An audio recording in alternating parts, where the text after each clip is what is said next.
there's two different angles there. There's the Asahi Group, which we are a part of, and there was obviously a slight concern about how much freedom, having worked for a business where I had to go elsewhere to get agreement for everything, how much freedom would I be allowed to set up, like you said, start a new treasury? We had nothing, no systems, no people, start from scratch, build everything.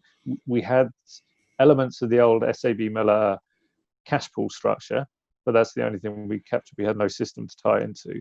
And therefore, how much freedom would I be able to recreate, put new policies in place, model it for the new business? So there's no point using SAB Miller policies when we had a massive global exposure, when I'm now more focused on Central Europe and the FX risk and different commodities and so on. The Japanese team were very flexible to actually let us move ahead to what they had some restrictions around debt, which was fair enough, having just raised 10 billion euros themselves for the two acquisitions. They were a bit nervous about us going off and doing our own thing. So that was controls around that. And actually we were throwing off a lot of cash, so that wasn't the issue.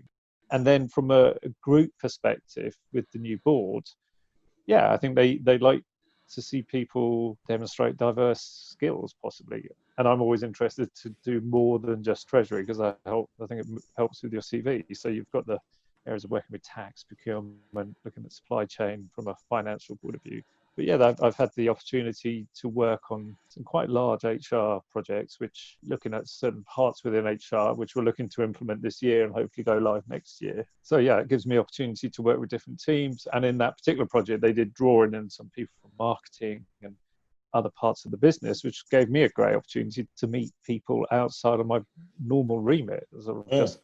I'm generally overlapping with other finance people, so having to chat to people about the business, about marketing, you get a totally different view. And it's really interesting to have that insight into what they see in the business and what they're trying to achieve and need to achieve as far as the right product in front of the right people through the right channel, and the sort of struggles they have with that, and the wins.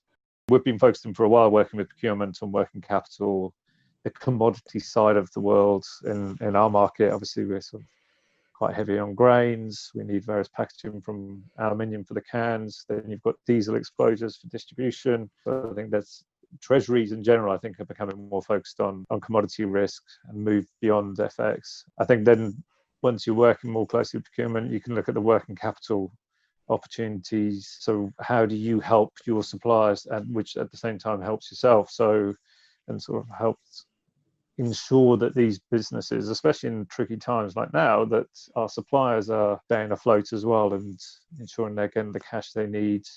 And so can we accelerate payment terms through various tools? I mean, I think longer term in the future, I think certain areas will become more automated. We're looking more and more at bots, and how do we use those more in sort of back office, and could there be areas of treasury that could take over, so you can then think more strategic?